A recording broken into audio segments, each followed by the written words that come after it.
Bonjour à tous, bonjour, j'attends que les premières personnes se connectent pour ce live exceptionnel. J'attends donc que les premières personnes soient avec moi en direct. N'hésitez pas à me dire si le son est bon, si vous m'entendez bien, si la qualité de l'image est bonne pour qu'on puisse démarrer ce live sur de bonnes bases parce que on a beaucoup de chance aujourd'hui. On a de la chance d'avoir un passionné, un collectionneur, un expert du vêtement qui nous ouvre les portes de sa boutique pour répondre à toutes nos questions, nous raconter l'histoire de certains vêtements, d'autres coutures des années 70, 80, 90. Donc voilà, on verra tout ça avec lui. En attendant, j'attends que les premières personnes se connectent pour ce live en direct. Je vois que pour l'instant, les gens sont assez timides. Mais voilà, n'hésitez pas à vous connecter, à me dire si le son est bon. On a énormément de chance aujourd'hui, comme je le disais, d'être en direct avec Zied Damak. Zied Damak qui est un collectionneur, un expert du vêtement ancien. Je n'ai toujours personne en live, j'ai l'impression. Mais ça ne me dérange pas parce que passer ce moment avec Zied, c'est... Ah, j'ai une première personne qui se connecte, Corinne, qui nous rejoint. Donc voilà, Corinne, ravie de vous accueillir dans ce live. Il y a d'autres personnes qui vont vous rejoindre. On a de la chance, que je disais juste avant, de se retrouver pour pouvoir discuter. Bon, voilà, des gens qui commencent à arriver. Est-ce que vous pouvez me dire si le son est bon, si l'image est bonne pour ce live où on va rencontrer un passionné, un expert, un collectionneur du vêtement qui va nous raconter l'histoire de certaines pièces des années 70, 80, 90 de haute couture, toute la technique qui a été utilisée à cette époque-là. Qu'est-ce qui différencie aussi ces époques trêve de bavardage. Je vois qu'il trépigne et qu'il a hâte de vous raconter ces pièces et donc aussi sa vocation, son métier, ce qu'il fait. Donc tout simplement, je vous présente en direct aujourd'hui Zied Damak. Merci de nous accueillir, Zied. Je te laisse te présenter. Écoutez, bienvenue à tous dans cette boutique dans laquelle je présente une partie de ma collection, disons les pièces en tout cas que je collectionne et que je vends entre les années 70 et les années 90, avec plein d'histoires sur chaque pièce, avec une technicité particulière aussi dans la manière avec laquelle les pièces ont été confectionnées. Donc si vous avez des questions, n'hésitez pas, on va interagir avec Théophane de toute manière, puis je vais un peu lui montrer tout ce que je possède ici et tout ce que je mets en tout cas en vente. Voilà. Ok, merci Zied. Du coup, tu nous ouvres les portes d'une boutique. Je sais que tu n'es pas seul à tenir cette boutique. Quelle est la vocation de cette boutique? Pourquoi vous avez ouvert cette boutique? Et qu'est-ce que vous y vendez? Qu'est-ce que vous y aussi exposez? Je sais qu'il y a des pièces d'exposition parce que des pièces rares. Alors, on est deux associés, donc on a deux marques qu'on a décidé d'unir ensemble avec mon associé Cécile, qui également collectionne le vêtement depuis quelques années. La vocation de cette boutique, c'est avant tout de présenter des pièces, de raconter leur histoire, mais également de les vendre à des personnes qui souhaitent soit les collectionner, soit les porter. Et on a certaines pièces très spécifiques qu'on présente ici sous forme de catalogue également pour un petit peu raconter différentes périodes. Donc on a des pièces qui sont très 70, d'autres qui sont très 80, d'autres qui sont plutôt marqueurs des années 90, et on va venir plutôt raconter leur histoire et raconter la manière avec laquelle elles ont été construites dans le temps. Voilà. Et donc là, tout ce qu'on voit ici, on peut faire un petit tour de la boutique. Donc tous ces vêtements, ici sur ces portants qu'il y a là, juste ici aussi, et dans l'entrée, sont des vêtements que vous avez, vous, chinés, qui racontent une histoire entre les années 70, 80 et 90 ? On va dire que chaque pièce est donc sélectionnée à la main, puisque c'est vraiment, on s'est arrêté sur chaque pièce, que ce soit pour la matière, parce qu'il faut savoir que même dans la confection, un beau patronage ne fait pas tout. Il y a une question aussi de matière. Toutes les matières nobles, toutes les matières naturelles sont très intéressantes à travailler, notamment quand on a un très très beau patronage, une belle manière de construire une veste. Donc on s'est arrêté sur ça, mais on s'est arrêté aussi sur des coupes très particulières. Je peux vous montrer par exemple un exemple d'un créateur des années 80, marqueur en tout cas de son époque, puisqu'il avait un style très particulier. Ici on a notamment une veste de Claude Montana, donc un créateur français des années 80, des années 90, qui est donc une pièce haute couture avec une commande spéciale, puisqu'on a ici un bolduc qu'on voit par rapport à la pièce Montana. Celle-ci date des années 80, fin 80, début 90 pour sûr. On peut aussi dater les pièces en fonction de l'étiquette. Donc je vais vous montrer deux étiquettes de Claude Montana. Donc chaque étiquette raconte une époque, c'est-à-dire qu'on peut identifier l'époque d'un vêtement simplement avec son étiquette et pas tant par la coupe et les matières utilisées. Alors la coupe est importante, bien sûr, mais l'étiquette va venir nous raconter quelque chose de supplémentaire et va davantage aussi nous évoquer la forme. Je vais vous montrer deux blazers différents de chez Claude Montana. Celui-ci est fin 80, début 90, donc on voit que l'épaule est quand même assez large. Il y a une technicité, notamment dans sa construction, pour venir vraiment reposer l'épaule et qu'elle soit dans une forme très particulière, très allongée en réalité, avec un resserrage au niveau de la ceinture. C'est un créateur qui a toujours voulu donner du pouvoir aux femmes sans spécialement les sexualiser. Donc en fait, c'est vraiment une caractéristique très particulière de chez Claude Montana, où l'épaule est très large et on va venir se serrer à la taille. Ça, c'est ce qu'il a pu réaliser fin des années 80, début des années 90. Si on remonte légèrement de quelques années, on se retrouve avec un autre blazer, toujours du même créateur, mais là on a une coupe qui est légèrement différente. On a des épaules qui sont encore plus larges. On n'a pas forcément de resserrage au niveau de la taille, mais par contre on a un boutonnage du blazer qui est très bas, qui est beaucoup plus bas, et donc qui va donner une silhouette beaucoup plus 80, fin 70-80.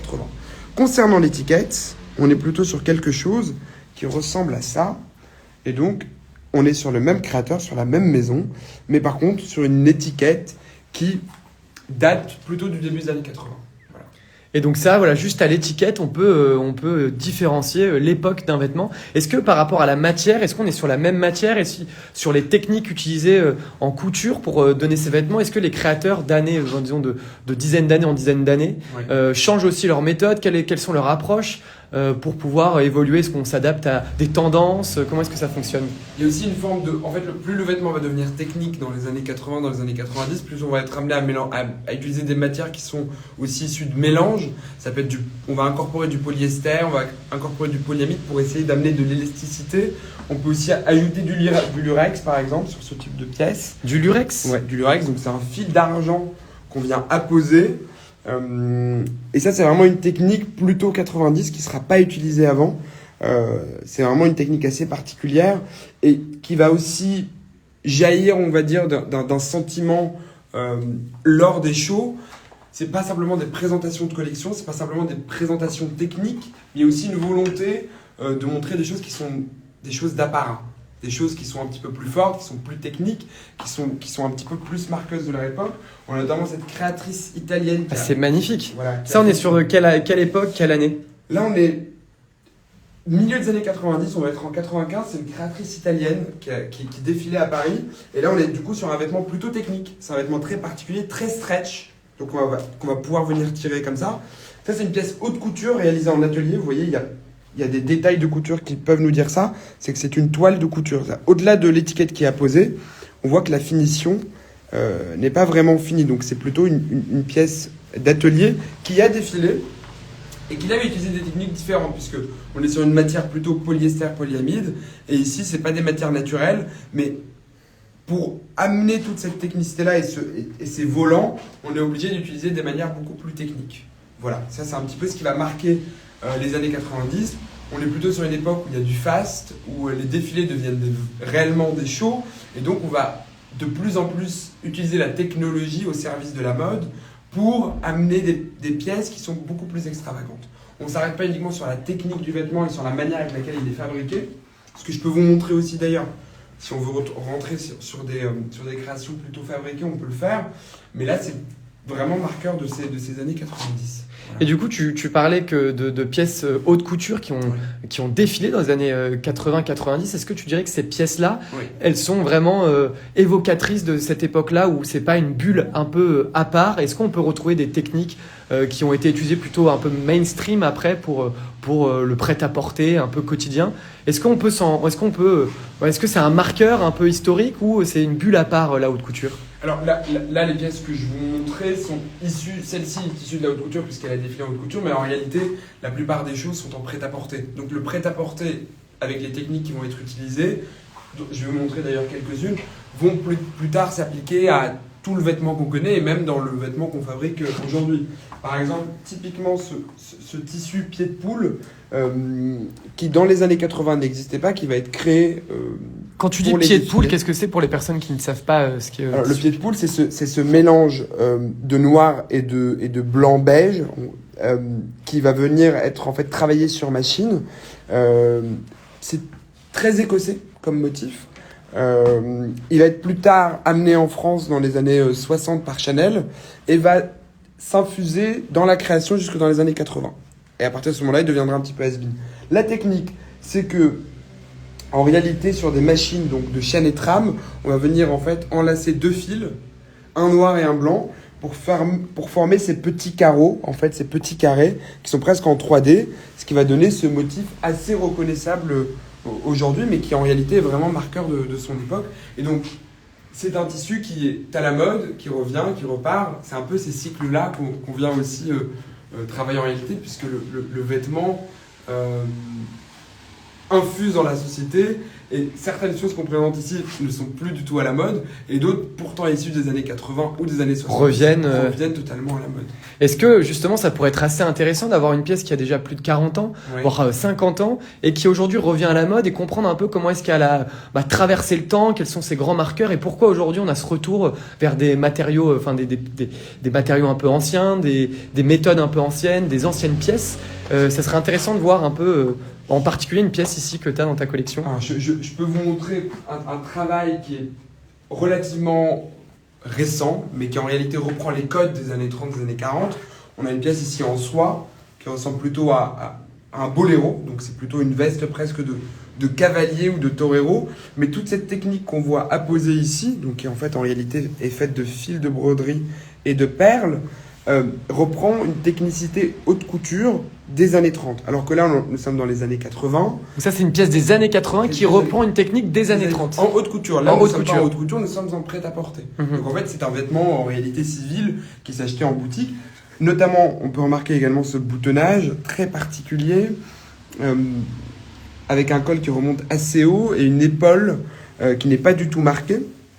Qui est très tombante, on a l'impression. Et ça, c'est par exemple un vêtement qu'on portait pour aller à l'opéra dans les années 30. C'est ce qu'on appelle une cape du soir. C'est quelque chose qui était vraiment réalisé dans des ateliers. Je peux néanmoins vous montrer une photo de quelque chose qui est très semblable, qui pour le coup date des années 30 et qui peut être aussi intéressant de remettre en parallèle. Je ne sais pas si on va très bien le voir à la caméra, mais nous avons ici par exemple une cape qui date des années 30. Voilà, et qui reprend la même technique. On retrouve cette technique de broderie. De broderie à la main, avec perles. Avec perles. Voilà, l'objectif étant de se faire voir et de se montrer. Voilà. Et donc ça, dans les années 30, c'était une pièce de haute couture qui finalement, dans les années 80, a été réadaptée pour du prêt-à-porter. Est-ce que la mode, c'est pas aussi très cyclique? La couture, est-ce qu'elle est pas cyclique? On a des choses qui naissent 30, 40 ans avant et puis qui reprennent un nouvel élan à un moment donné, 30, 40 ans plus tard. Est-ce qu'il y a d'autres exemples comme ça assez marquants de pièces iconiques qui ont eu un second souffle?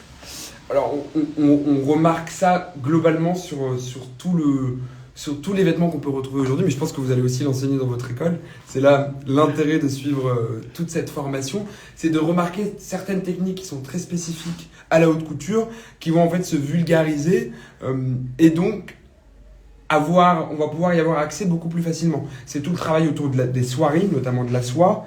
La soie aujourd'hui est une matière qu'on retrouve très facilement en prêt-à-porter, mais qui à l'époque était vraiment réservée à une certaine classe sociale, à une certaine population, puisque c'est une matière très noble. Donc effectivement, ces cycles-là vont en réalité modifier notre conscience de la mode, de ce qu'on porte, mais vont aussi permettre d'accéder à certaines matières ou à certaines techniques de manière beaucoup plus accessible.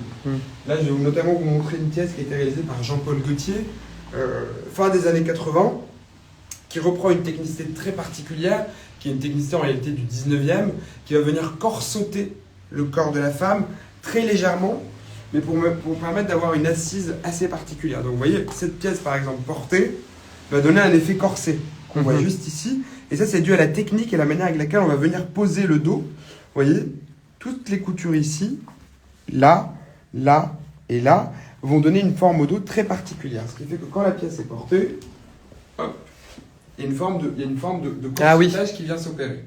Puisque on vient rabattre très très bas au niveau du dos, la couture ici, et on va la coudre sur cette bordure qui est un petit peu plus lourde, ce qui fait que la veste tombe légèrement plus bas et donne un effet corset. Ça, c'est aussi quelque chose qu'on a pendant très longtemps voulu enlever l'effet corseté du 19e pour finalement le retrouver dans les années 80. C'est assez marrant de voir les parallèles. Après, c'est aussi, en réalité, en fonction des créateurs. Certains créateurs ont des appétences pour le 19e et donc vont utiliser ces techniques-là pour refaire un vêtement beaucoup plus moderne. Certains créateurs vont au contraire aimer le vêtement beaucoup plus populaire, travaille à partir de bâches, travaille à partir de tissus, de jeans, etc. Donc c'est vraiment aussi une question d'appétence très personnelle. La mode, c'est avant tout un goût et un œil très personnel pour les créateurs. Et justement, à propos de cet œil, toi aujourd'hui, tu es un assez fin connaisseur, surtout j'ai l'impression que tu es spécialisé dans les années 70, 80, 90. Et comment est-ce que tu as acquéri un peu cette connaissance et même cette connaissance un peu technique sur le filage, la couture, sur les matières? Quel est ton parcours? Je me permets de poser ces questions. Et d'ailleurs, n'hésitez pas en commentaire, je vois qu'il y a de plus en plus de monde, à poser vos questions aussi à Zied, bien que vous soyez happé par ce joli parler mélodieux et cette passion qui émane du discours de Zied. Voilà, n'hésitez pas à poser vos questions. Et du coup, voilà, quel est ton parcours et comment est-ce que toi, t'en es arrivé à connaître un peu toutes ces techniques? Alors moi, je suis pas du tout issu du vêtement et j'ai pas de parcours spécifique au vêtement, mais néanmoins, j'ai une passion qui était de vouloir toujours retourner les pièces et de voir la manière avec laquelle elles étaient construites. Donc je dirais avant tout de la curiosité. Donc, j'ai passé beaucoup de temps, notamment en bibliothèque, à me renseigner, à lire des livres, mais aussi à expérimenter dans mes précédentes activités toute la manière avec laquelle on pouvait par exemple filer un pull, la manière avec laquelle on pouvait créer un tissu. Qu'est-ce qui faisait la beauté d'un mélange? Par exemple, des mélanges soie lin, des mélanges soie laine, des mélanges laine soie, des choses qui sont un petit peu extraordinaires et qui en réalité apportent au vêtement son côté sublime. Cette passion du vêtement dévorante. T'es un autodidacte un peu d'une certaine manière et tu as quand même, il me semble, travaillé dans certaines maisons et participé à la création de certaines pièces et certaines collections. Oui. Et ce qui te permet aussi d'avoir ce regard et qui, avec le temps, s'est aiguisé et s'est spécialisé. Ouais. Pour moi, si on a la passion et si on a la volonté de le faire, quel que soit notre âge et quel que soit, on va dire, notre passé, on peut toujours y arriver. Si la passion nous anime et si on est habité par, ou si on est même curieux en réalité de ces techniques-là, ça vaut le coup d'aller jusqu'au bout et de poursuivre une formation et même de se former en permanence. Donc n'hésitez pas à contacter les équipes pour passer ce CAP parce que je pense que ça sera très bien pour vous, ça sera une très bonne formation et surtout vous allez apprendre vraiment les différentes techniques qui font qu'aujourd'hui on présente aussi ici des vêtements qui ont été créés il y a 30-40 ans. Il faut passer par là. C'est important. D'ailleurs, c'est important et dans le CAP, il y a aussi une épreuve sur la culture, un peu histoire de la mode. Et puis, ça fait un peu écho à ce que tu racontes et vous aurez des cours bien évidemment spécialisés sur l'histoire de la mode, ce qui est très très intéressant. Et j'en profite du coup, transition un peu toute trouvée. Donc, tu nous racontes un peu ton parcours, comment est-ce que tu en es arrivé là, on sent que tu es un passionné. Est-ce que toi ici, tu dirais que tu as une pièce qui est pour toi, qui résonne plus particulièrement, qui raconte quelque chose un peu, comme tu dis, c'est un œil, c'est une curiosité, la mode. Est-ce que tu en as une qui va faire un peu plus, c'est quoi ton parcours, à tes goûts, ton goût, ici dans ta boutique? Alors, je pourrais vous en présenter plein. 10 000. Je vais vous présenter une pièce assez exceptionnelle, puisqu'il y en a 10 dans le monde, et nous avons la chance d'en avoir une dans cette boutique. Ce n'est pas une pièce à vendre, mais néanmoins on a plaisir à la montrer, notamment. C'est un manteau qui a été réalisé dans une peau lainée par une dame qui s'appelle Anne-Marie Beretta, et qui a acquis sa technique, puisque elle-même autodidacte, elle n'était absolument pas issue du vêtement. Elle rentre dans une entreprise dans les années 60 qui s'appelle McDouglas, qui était spécialisée dans le cuir. Et dans les années 80, elle va réaliser une pièce exceptionnelle pour un défilé, dans une peau lainée gigantesque, avec un voilage très particulier et une manière de nouer la pièce très particulière. Donc, Kefan, je t'invite à me suivre. Et c'est la réalisation de ce manteau qui doit peser aux alentours de 3-4 kilos. Alors, vu comme ça, on a l'impression qu'il n'a aucune forme particulière et qu'il ne dégage rien, mis à part, on va dire, sa taille assez immense, monumentale. Mais en réalité, une fois porté, on comprend réellement toute la technicité et toute la manière avec laquelle le cuir a été construit et apposé. C'est-à-dire que toutes les coutures qu'on voit là, tout ce qu'on peut voir en termes de détails, même, vous voyez ce côté très... alors, c'est vraiment pas droit, mais attends 2 secondes. Alors, on me dit que la vidéo est coupée. Il n'y a pas de grande raison que la vidéo soit coupée. Est-ce que vous pouvez juste me confirmer que vous m'entendez bien, que vous nous entendez bien et que la vidéo fonctionne? Ce serait super pour qu'on puisse continuer. Surtout qu'on a énormément de chance là en ce moment. On a une pièce un peu unique que nous présente Zied. Donc n'hésitez pas en commentaire à me confirmer que la vidéo n'est pas coupée, qu'elle fonctionne. Bloquée. de la même personne 2 fois. Est-ce que vous pouvez me reconfirmer que c'est bloqué? Vidéo, ok, me dit la fille des Batignolles. Et bah écoutez, si tout est bon, le son est bon, moi c'est ok. Bon, visiblement, Marcy pue l'a mis.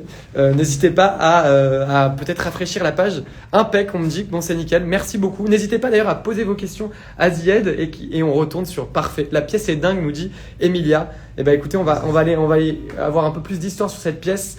Hop, Zied, du coup tu peux reprendre. Et donc, Anne-Marie Beretta, qui est la créatrice de cette pièce, dont on retrouve ici l'étiquette, a travaillé dans les années 60 pour McDouglas et réalise cette pièce pour un de ses défilés dans les années 80. Et là, on voit une technicité, mais absolument parfaite de la Polonais, puisque en réalité, une Polonais, c'est facile à travailler. Mais là, plus on regarde les détails, plus on remarque vraiment tout le soin qui a été apporté pour la confection de cette pièce. Regardez le col, par exemple, qui est monumental, qu'on peut pas vraiment réaliser. Je vais vous montrer. En fait, si, il faudrait que je pense que ça sera plus parlant, peut-être porter. Alors, est-ce que vous voulez que je la porte? Eh ben, je pense que si tu peux nous faire ce privilège de l'essayer, ce serait peut-être d'autant plus parlant. Je peux vous faire ce privilège de l'essayer. Vous allez voir le tombé assez. Attends, si tu veux, regarde, on peut se décaler, on aura plus de place. C'est un moment assez exceptionnel pour moi, puisque l'essayer m'arrive rarement. Ouais, donc là, on a déjà un peu plus d'idées. Bon, même là, on a beaucoup plus l'idée et on voit surtout, vous voyez, sur ce patronage qui n'est pas droit, mais qui va venir vraiment donner quelque chose de très particulier à la pièce. Et surtout, si je vous montre le col que je ferme, voilà, on arrive sur une pièce assez monumentale. Donc, qui va vraiment venir couvrir, qu'on peut resserrer à la taille. Et là, je peux vous dire que vous n'avez pas froid. Ah oui, là on a l'impression qu'il n'y a aucun risque. Vents et marées peuvent vous tomber dessus, vous êtes protégé. Voilà, elle se porte également comme ça. C'est une pièce très particulière, mais voilà, par la grâce de la coupe et par la technique utilisée, vraiment on est sur une pièce assez exceptionnelle. Et donc ça, c'est de quelle époque exactement? Là, on est en 1988 exactement. 10 pièces réalisées à l'international, principalement vendues au Japon. Je vais vous montrer des photos qui seront beaucoup plus parlantes, parce que en réalité sur moi, ce n'est pas forcément évocateur de la qualité, mais ici on peut vraiment voir la coupe. Je ne sais pas si c'est très facilement visible à l'écran, mais voilà, là on peut voir vraiment tout le génie. Magnifique, sublime. Il y a plein de personnes qui sont emballées par cette pièce. On voit les photos. Voilà, de cette femme. Je peux également vous montrer une autre pièce. Alors, celle-ci, je ne la porterai pas parce que c'est un petit peu compliqué pour moi, mais qui, pour le coup, est aussi marqueuse de son époque.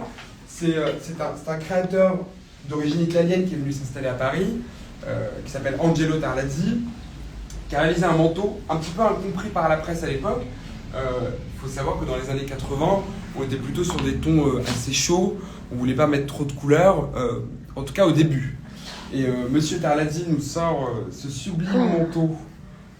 Ah oui, non mais c'est dingue. C'est un manteau plaid. Manteau plaid, on peut l'appeler comme ça ou c'est un... C'est vraiment un manteau plaid pour le coup. On peut vraiment l'appeler comme ça parce qu'il n'y a pas de fermeture, il n'y a aucun boutonnage, il n'y a aucun lassage, il est pratiquement fait en une seule pièce. Et on a la photo de défilé, voilà, quand la pièce a défilé. Et ça a été après déployé dans du prêt-à-porter ou ça reste encore une pièce unique de défilé? Alors, ce qu'il faut comprendre, c'est que ce n'est pas parce que ça défile que c'est de la haute couture. Oui. On peut faire un défilé prêt-à-porter. Donc celui-ci est un défilé prêt-à-porter. Pour être exact, on est en 1989. Donc à ce moment-là, personne ne comprend vraiment ce manteau-là. Et en réalité, moi je trouve que, par exemple, aujourd'hui, c'est une pièce qui est totalement d'actualité, parce qu'on est sur des matières qui sont beaucoup plus fluides, on est sur de la laine, on est sur un cousu qui permet à l'épaule d'être très relâché. On peut mettre un pull en dessous, on peut mettre une veste en dessous sans que ce soit problématique. C'est une pièce assez exceptionnelle, de par sa qualité et de par sa confection. Voilà, Angelo Tarlazzi. Angelo Tarlazzi, oui, absolument. Et ça, plus tard. Et ça, c'est des pièces assez rares, dures à trouver aujourd'hui. Comment est-ce qu'on les retrouve? Comment est-ce qu'on peut retracer leur histoire? Est-ce que c'est un coup de chance aussi de tomber sur ces pièces-là? Comment est-ce que ça fonctionne en fait, ton métier aujourd'hui? Comment est-ce que tu peux avoir toutes ces pièces assez uniques? On parle notamment sur le blouson que tu nous as montré, le manteau que tu nous as montré juste avant, une pièce qu'il n'y en a que 10 dans le monde. Oui. Comment est-ce qu'on tombe dessus? Est-ce qu'il y a un travail de recherche un peu plus particulier, de la chance? C'est un travail de recherche monumental en réalité. C'est un peu aussi mon quotidien et ma vie. C'est-à-dire qu'en réalité, je suis tellement passionné que je passe ma vie et par les contacts que je crée, et par ce qui peut passer aux enchères, et par ce que je peux voir sur internet ou en bibliothèque, à chercher ces pièces-là pour les documenter et pour pouvoir aussi les montrer ici. Donc si par exemple vous avez envie de venir dans cette boutique, découvrir d'autres techniques, même toucher les matières, parce que c'est quand même aussi intéressant d'aborder cet aspect-là, vous êtes toujours les bienvenus. On est au 9 rue Comines, dans le 3e arrondissement. Regardez, je vois qu'il y a l'affiche qui est juste ici. Voilà. Donc, le temps que vous notiez, si jamais ça vous intéresse, 9 rue Comines, Curated by, donc le nom de la boutique.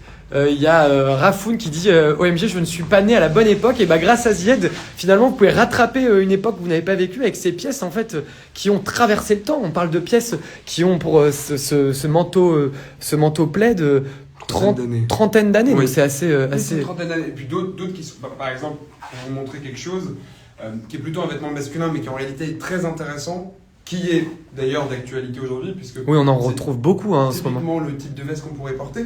On est sur un vêtement de travail et de chasse des années 40. Ça, il date des années 40, ce vêtement ? C'est un vêtement des années 40. Et si on devait parler de la technique, par exemple, on est sur un velours français. La France était réputée à l'époque pour ses velours, notamment les velours d'Amiens.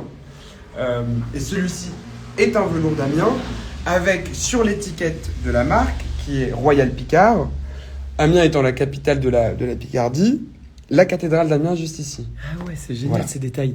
Et ce manteau-là donc, a traversé le temps et on le retrouve dans un état presque parfait. Bah écoutez, tout à fait portable aujourd'hui. Un col aussi qui est hyper intéressant, qui est souvent repris d'ailleurs aujourd'hui par les maisons. Ce qu'il faut se dire, c'est que ces pièces-là, créées dans leur temps, ont un intérêt aussi aujourd'hui. Et pour les maisons, et pour les défilés.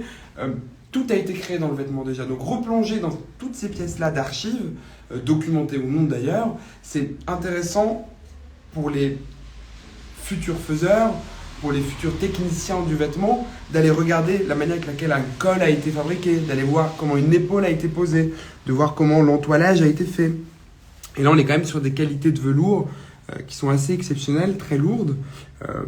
Et donc, ce que tu me dis, et je crois que pas mal de personnes le savent, mais peut-être pas tout le monde, c'est qu'en fait, il y a beaucoup d'historiens du vêtement, si on peut appeler ça comme ça, qui collaborent avec des marques récentes, et qui vont donc chiner, un peu à l'image de ce que tu fais, des vêtements anciens pour reproduire des techniques, notamment dans la coupe, dans les matières utilisées, dans les techniques utilisées. Et ce que tu dis, cette veste, si on la regarde d'un peu plus loin, on a l'impression que c'est une veste qui est au goût du jour. On en voit pas mal aujourd'hui à Paris de gens qui portent ce genre de veste dans l'idée, hein, bien évidemment. Oui, dans l'idée. Alors la couleur est vraiment pour le coup antidatée. Oui.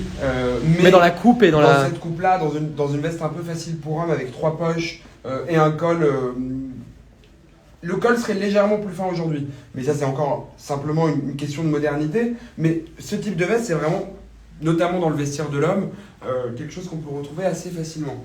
Sachant que toutes les maisons qui créent leur collection aujourd'hui, les studios de manière générale, viennent dans ce genre de boutique pour s'inspirer, pour retrouver des petits détails, pour reprendre parfois une poche, mais parfois pour reprendre l'entièreté de la pièce et la recracher entre guillemets sur le défilé d'après. Et du coup, ce que tu me dis, c'est que est-ce que toi, tu as déjà eu des personnes qui t'ont rendu visite pour que tu puisses leur montrer ta collection, pour les inspirer directement sur une nouvelle collection ? Oui, alors on a déjà eu donc c'est les studios, c'est pas le créateur directement qui vient, donc c'est les personnes qui sont à l'intérieur du studio de création. Le directeur créatif va demander à ce que ces personnes fassent une recherche sur une typologie de pièce, sur une époque, et ces personnes vont venir nous rendre visite pour qu'on puisse leur raconter l'histoire de la pièce, leur emprunter, donc ils nous font des prêts et de la location pour pouvoir aller reprendre ce petit détail. Est-ce que tu as ici une pièce peut-être qui aurait été utilisée ou pour ce genre d'action ? Alors, je peux typiquement... je peux vous montrer typiquement le genre de pièces qui sont recherchées, notamment pour ces dernières collections. On retrouve une mode assez japonisante, notamment sur ce type de...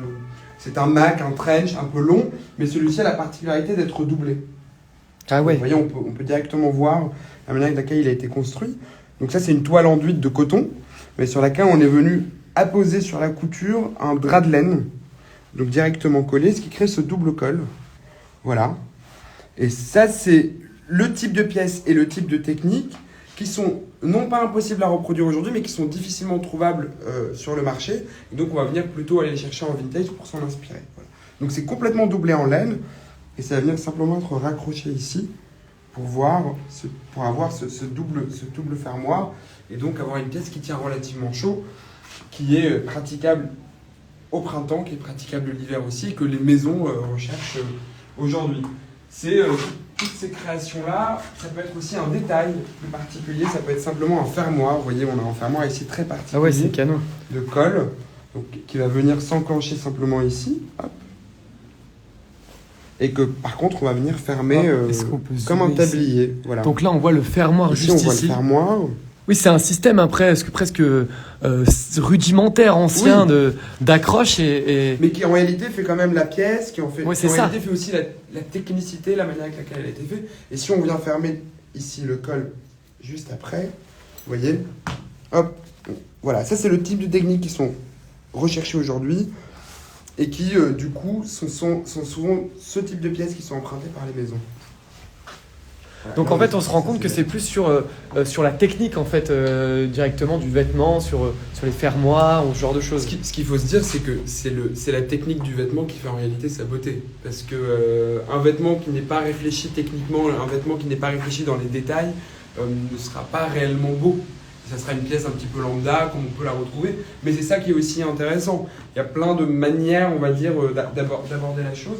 Mais les différentes techniques, au niveau des cols, au niveau des manches, au niveau de la longueur aussi de la pièce, sont souvent marqueurs d'une époque, puisqu'en fait, c'est comme ça qu'on peut notamment dater une certaine typologie de pièce, en regardant la technique. C'est intéressant, moi. Alors, je vois qu'il y a quelques personnes connectées. On peut peut-être faire un test parce qu'il me semble avoir reconnu certaines personnes dans les gens qui nous suivent qui sont peut-être experts de vêtements. On nous dit que tu as des très très très belles pièces. Et peut-être qu'on peut faire un test pour vous faire participer aussi. Tu peux nous sortir une pièce et essayer pour faire en sorte que les personnes essayent de deviner l'époque de cette pièce. Ça peut être assez intéressant. Est-ce qu'on peut retrouver des automatismes, des choses qui ont déjà été faites? Des choses qui sont plutôt marqueurs. Ouais, marqueur d'une époque.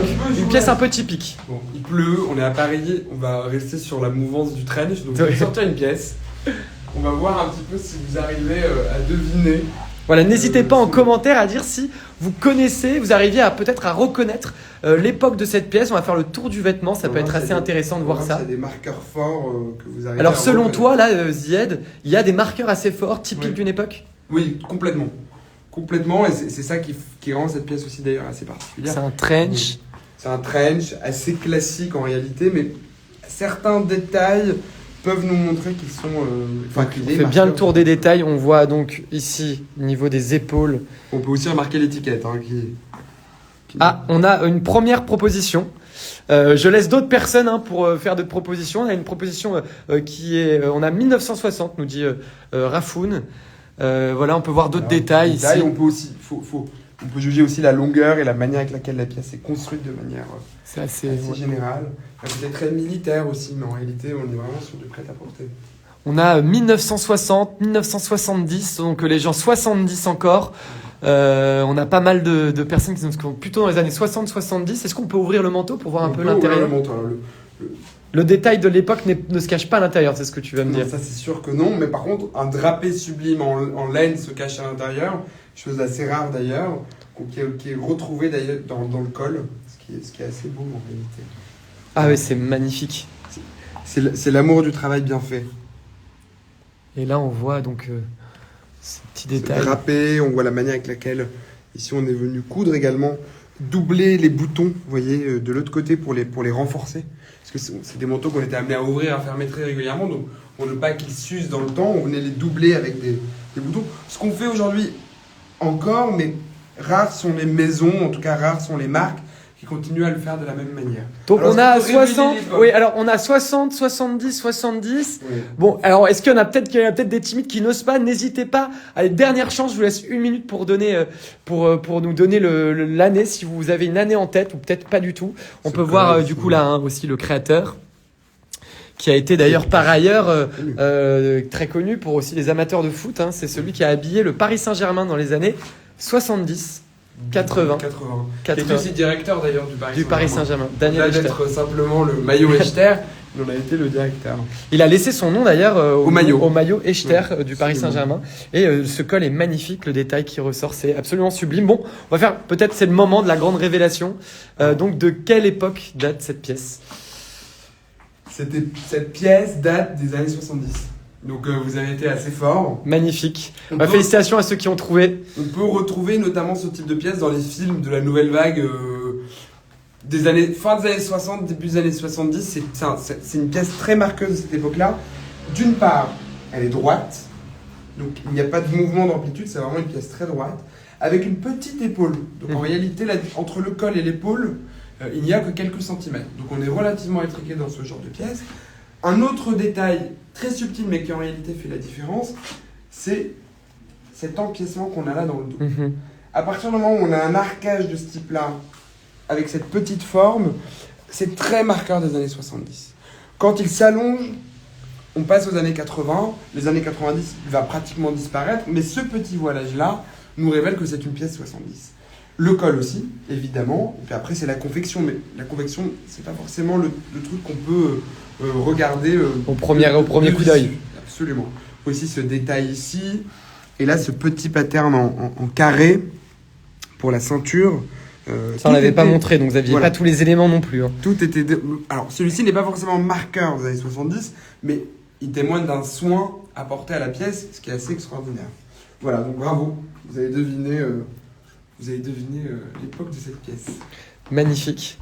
Et n'hésitez pas à poser vos questions à Zied. Et d'ailleurs, Zied nous disait que vous pouviez aussi lui rendre visite. Zied, j'ai de la chance de te connaître. Je sais que tu es un passionné. Et au-delà d'être passionné, tu es passionnant. Et n'importe qui te rend visite dans la boutique aura droit à presque un petite conférence privée, presque, j'ai envie de dire. Ou si la personne souhaite parler technique, si la personne souhaite parler de l'époque. J'ai de la chance de faire un métier que j'aime et avec lequel je suis là aussi pour partager beaucoup d'émotions. Et je vous invite également, vous aussi, si vous sentez cette passion pour le vêtement, à suivre une formation, à poursuivre en tout cas ce chemin-là. Oui, parce que je sais qu'il y en a certains qui se posent la question du CAP, suivre un CAP, qui sont déjà un peu dans l'univers de la couture en règle générale. Mais voilà, n'hésitez pas évidemment. C'est un bagage supplémentaire. C'est un bagage supplémentaire. Quel que soit ce qu'on en fait par la suite, c'est un bagage qui nous accompagne toute la vie. Toutes les formations qu'on suit de manière générale sont quand même... On a une question, on a Rafoun qui nous dit: est-ce qu'on peut voir d'un peu plus près le manteau sur le mannequin juste derrière toi? C'est vrai qu'on le voit, il nous fait de l'œil depuis tout à l'heure, même moi je me disais tiens, ça pourrait être pas mal. Est-ce que tu peux nous raconter un peu l'histoire de ce manteau? Alors ça c'est... On est sur le manteau parfait de la diva des années 90. Ah, l'ocre. Voilà. Ah, celui-ci. C'est celui-ci. Alors celui-ci, il est encore, on va dire plus particulier, non, mais... Donc c'est un manteau réversible pour hommes des années 70. Est-ce que c'est celui-ci, l'ocre? Alors ocre, c'est... Oui, c'est celui-ci. Oui, pour moi c'est celui-ci. Voilà. Bon, en attendant, on a deux super pièces. Celui-ci pourrait être ocre et vert. Oui, c'est pour ça, on a un peu... mélange de ouais. mais sinon, c'est celui-ci. Ouais. Ça, c'est une polémique pour le coup. C'est le même travail que le manteau noir que je vous ai montré précédemment.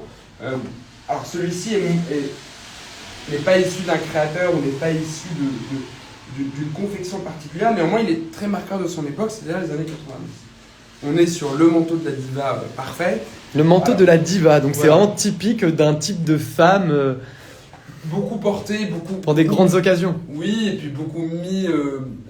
ce que je trouve intéressant également, c'est que en réalité le vêtement est aussi marqueur d'une époque dans le cinéma, dans la vie des gens, dans ce qui a pu se produire dans la télé, dans tout. Et ça, c'est un manteau, par exemple, pour monter les marches d'un festival. Alors, un festival un peu américain, pas très français, mais ça peut typiquement être ce genre de pièce. Donc là, on est sur une simple pollénée qui a été montée en manteau. On peut voir ici les différentes coutures, et on peut même d'ailleurs voir, si on s'approche un peu, les différents coups de ciseaux qui ont été donnés ici pour après venir réaliser la surpiqûre. Donc on est sur un travail plutôt artisanal, hein, pas un travail d'atelier, mais qui porté fait tout de même son effet. Voilà. Donc on est sur un shearling fabriqué en Italie, assez classique. Et de quelle époque du coup Et exactement? là on est dans les années 90. Alors typiquement l'étiquette nous dit qu'on est dans les années 90, la coupe aussi, c'est-à-dire ce col beaucoup plus plongeant et ce tombé un peu plus long est un témoin des années 90. On peut aussi souvent regarder les boutons. N'hésitez pas, voilà, si j'ai un conseil à vous donner, c'est n'hésitez pas à aller regarder les boutons. Là, on est par exemple sur des boutons qui sont en plastique et qui ne sont pas en nacre.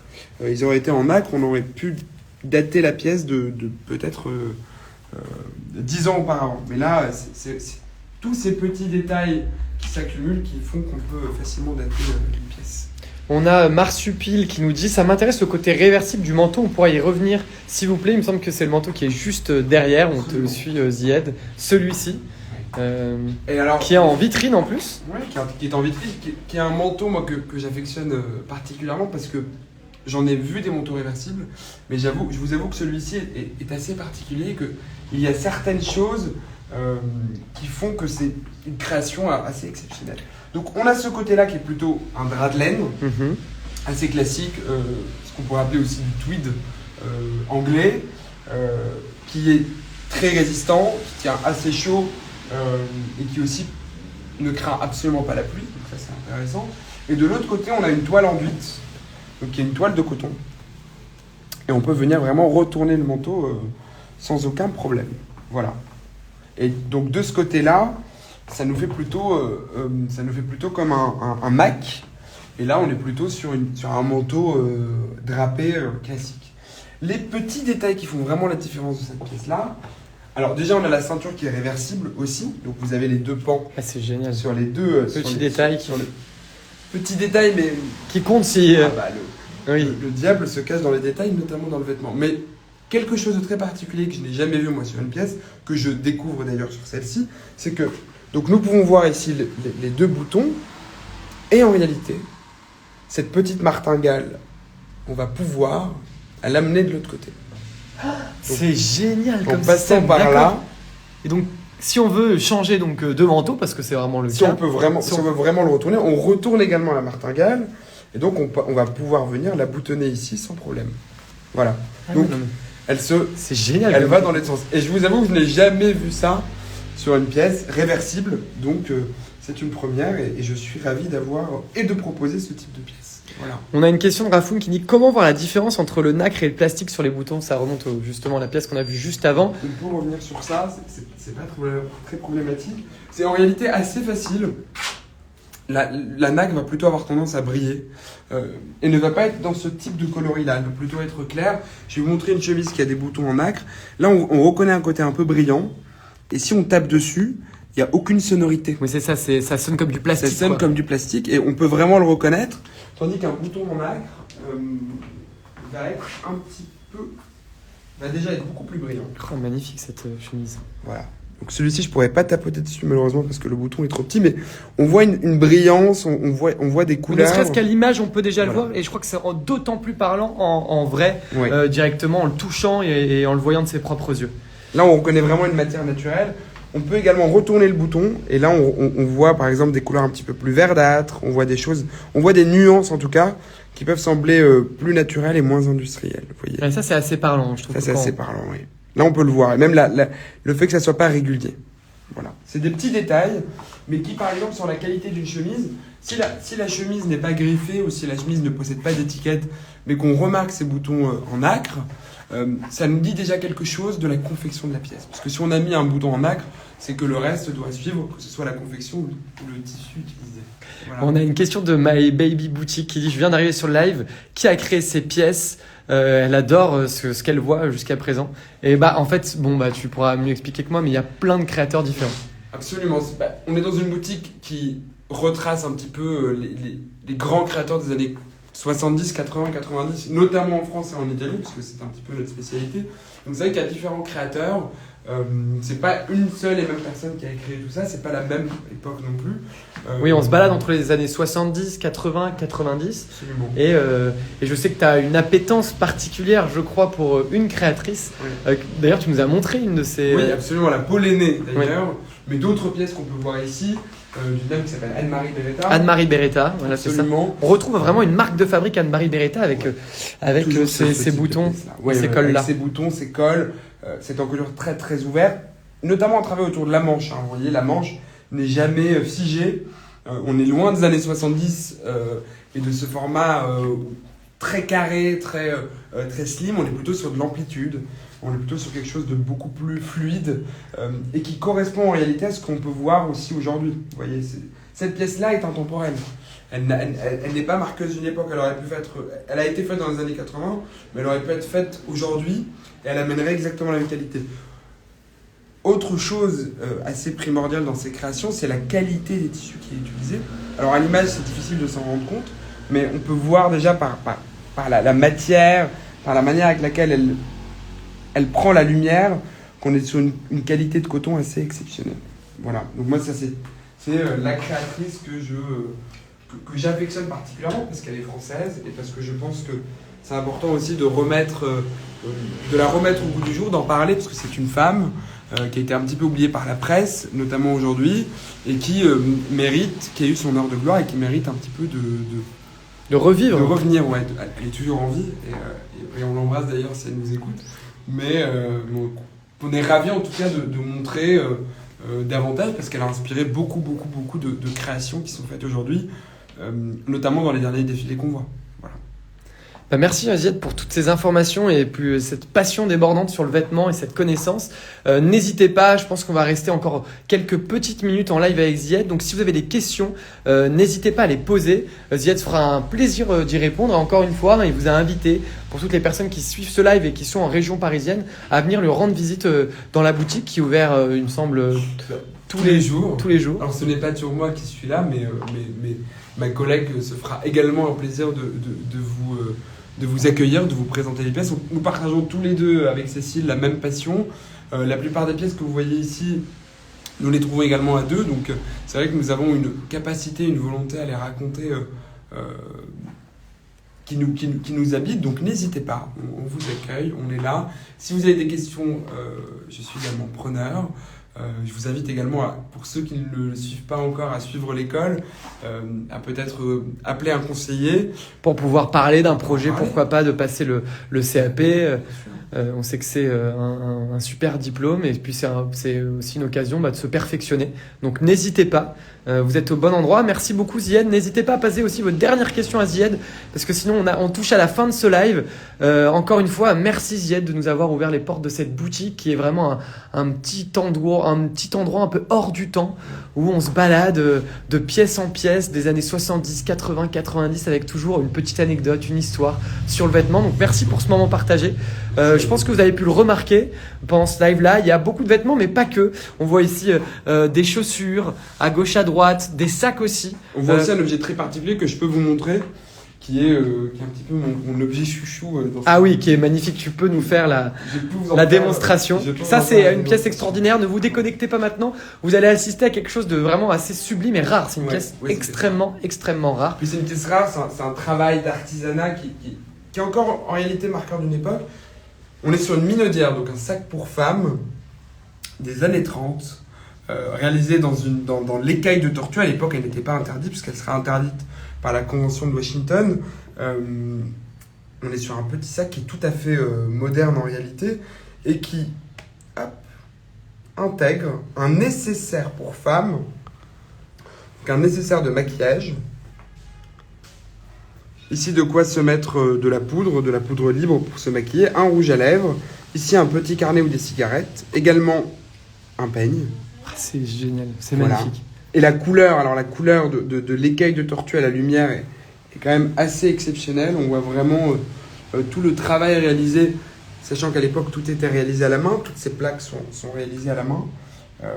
Je vais vous sortir notamment la plaque si j'y arrive, pour vous montrer la finesse qu'on peut retrouver dans l'écaille de tortue et les couleurs qu'on peut retrouver qui sont quand même... C'est magnifique. Et qu'est-ce que c'est ça exactement ? Alors ça c'est un compartiment à poudre, donc il venait se rehausser pour récupérer la poudre qui était de trop, et donc on revenait mettre son petit truc. Et c'est aussi fait en écaille de tortue. Tout est réalisé en écaille de tortue. C'est d'une finesse et d'un artisanat rarissime. C'est ce qu'on pourrait appeler pratiquement c'est de la marqueterie d'écaille de tortue, et ça c'est un savoir-faire français qu'on a su préserver, qu'on a su garder. Mais ça, c'est en réalité une pièce assez exceptionnelle qu'on ne voit pas tous les jours et qui pourrait être presque muséale. Voilà, tout simplement. Elle vient se loger dans son petit écran en velours. Hop. Voilà, qu'on peut également prendre à la main. C'était vraiment une pièce d'opéra, de grand soir. Ce n'est pas un sac quotidien avec lequel on se baladait, mais c'est vrai que j'ai à cœur de présenter cette pièce ici parce que je trouve ce travail admirable. Et on nous demande c'est combien cette beauté. Alors, le prix, en réalité, ça n'a pas de prix. Elle est affichée ici à 800 €. Voilà, c'était le prix qui me semblait être le plus juste pour ce type d'objet, mais en réalité, ça n'a pas de prix. Et j'affiche un prix pour l'afficher, mais la volonté n'étant pas de la vendre, mais plutôt de la présenter et de montrer cet objet de curiosité qui, pour moi, mérite déjà d'être vu. Et puis souvent, on n'a pas conscience de ce qui a pu être fait dans cette époque-là. Donc c'est toujours marrant de montrer ce type d'objet. Voilà. Bah écoute, merci Zied, merci pour ce temps. J'avais envie de me dire, là, sur la fin, sur les dernières minutes, je me suis dit, ça pourrait être aussi intéressant parce que t'aimes le vêtement, t'en parles très bien, mais est-ce que tu pourrais rapidement, juste pour finir, on finirait sur ça même, nous dire ce que tu portes sur toi? Parce que j'imagine que tu dois prendre un soin particulier à porter des pièces peut-être rares. Ça se trouve pas du tout. Tu vas nous dire que tu portes quelque chose d'assez banal, mais ce serait intéressant de savoir. Je sais qu'il y a une personne que vous devez peut-être connaître qui fait le point mode avec certaines personnes. Faisons un petit point mode avec toi avant de se quitter. Eh ben écoutez, on peut partir sur ça. Je suis plutôt sur un point mode assez français en réalité, malgré tout ce que je porte. Bon, je me rends compte que plus j'avance dans mon métier, et plus j'avance dans le temps, et plus les choses se simplifient pour moi. Et donc j'ai des pièces que je porte de manière quotidienne comme un uniforme en réalité de quelqu'un qui est hyper à l'aise dans le vêtement. Je porte des Camarguaises, qui sont des chaussures de Guardian, donc de Camargue, qui sont l'équivalent de chaussures de cow-boy français, on va dire. Voilà, qui sont dans un état absolument pitoyable, mais on va pas s'arrêter là-dessus. Je porte un jean 501 Levi's fabriqué en France. Voilà, donc ce jean blanc date de l'époque où Levi's a pu fabriquer en France. Je porte un col roulé Saint-James tricoté en France, donc vraiment assez simple. C'est une coupe très 70 pour le coup, parce qu'on sent qu'il est très... Et ça, c'est un Saint-James des années 70 ? C'est un Saint-James des années 70, absolument. Ma veste que j'ai du mal à remettre, mais qui est une Levi's assez particulière, parce que c'est une Levi's donc Orange Tab, qui est...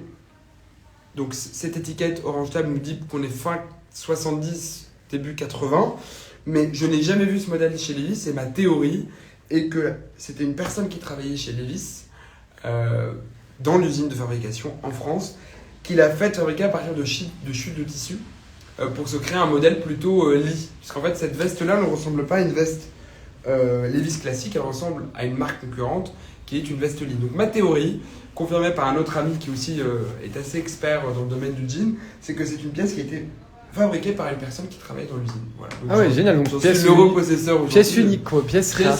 Pièce rare, pièce unique, ouais, absolument. Voilà. De la tête aux pieds, Zied, personne rare. Merci beaucoup pour ce moment passé. Merci à tous d'avoir... Merci à vous d'avoir suivi ce live. C'est un super moment qu'on a partagé avec vous, avec Zied. Voilà, n'hésitez pas à vous abonner, à suivre notre Instagram. Voilà, on est tout jeune, on est naissant. N'hésitez pas à prendre rendez-vous avec certains de nos conseillers si vous avez un projet pour passer le CAP couture ou vous spécialiser un peu plus, passer un cap dans votre pratique de la couture. Et puis on a été ravis de partager ce moment avec vous. Sachez que c'est pas le dernier, on en fera d'autres. On ira à la rencontre de personnalités qui travaillent dans le monde de la mode, qui sont des stylistes, des modélistes, qui ont des marques, qui ont lancé leurs marques. Je sais que notamment on a une personne qui a suivi le live ici, Philomène, avec qui on va rendre visite en mars. Il me semble que c'est le 18 mars si je dis pas de bêtises. Donc voilà, n'hésitez pas à vous abonner pour pouvoir suivre ces prochains lives. Merci à tous d'avoir été là ce soir. Et puis je vous dis à très vite pour un prochain live et d'autres échanges autour de la mode et de la couture. Merci à Zied et puis à très vite. Au revoir.